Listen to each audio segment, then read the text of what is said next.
West Indies 47 for 2. Place.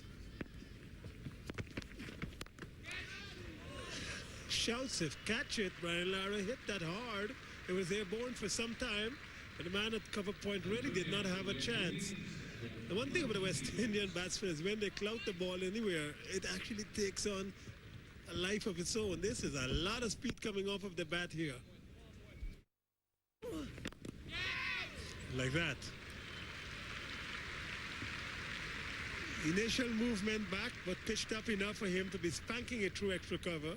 Hit the middle, 4, 72 for 2. Increasingly expensive.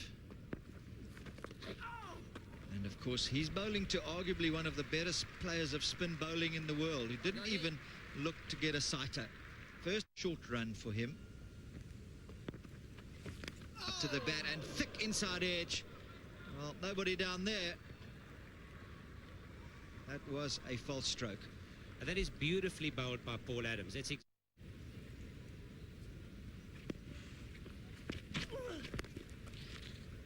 Brian Lara places this superbly.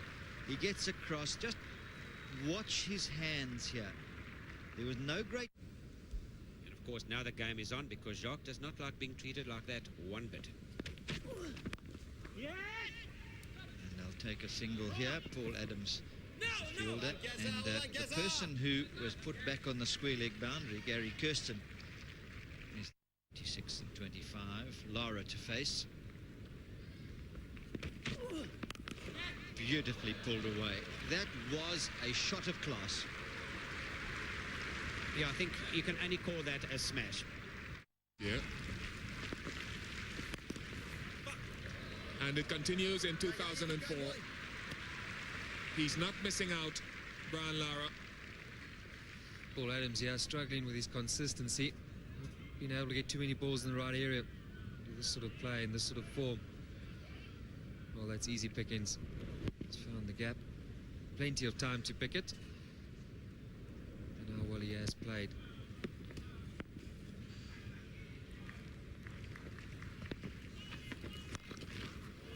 That's gone a long way. It's gone for another 4, so consecutive boundaries to the West Indian captain. He's not allowing the South Africans to bowl at him.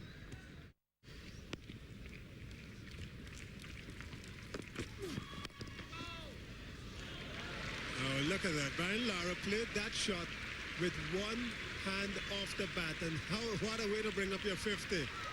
They should have enjoyed that. This is very, very unclassical, and yet look at the placement. Unclassical, but full of ability and talent, this, because this did him a little bit. I don't think the length was quite as full as he thought it was, but he's a good enough player just to go through with it. It sort of did him in length, and he wasn't right there, and he just carried on going through with it and got enough bat on it to squeeze it in front of square for 4. Those are great figures. Anybody would be proud of that over 79 test matches. Slammed over long on, just dropping in front of the boundary, but that was short of a length there for Sean Pollard. And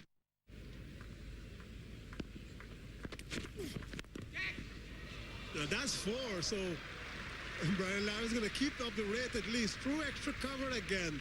Pollard pitches up, and Brian Lara on that back foot slaps it through extra cover.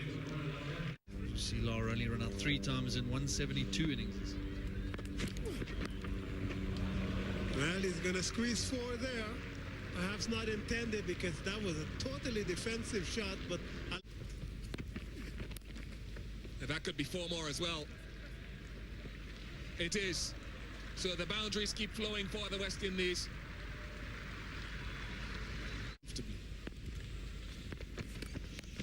This time a beautifully controlled pull all along the ground. We talked about what a good puller Brian Lara is, and this time he shows exactly that. I think what happens at the other end. And there's a shout, and now maybe Andrenel has got something in the bails, because this is the 3rd delivery again that he's bowled after switching them around. Brian Lara tries to pull him through mid-wicket, a very faint edge, Mark Boucher takes a very, very good catch, very low down, and the West Indies have lost a vital wicket. Brian Lara has gone for 86. Really, the West Indies might just be in a spot of bother. Yes, they may just been exactly that.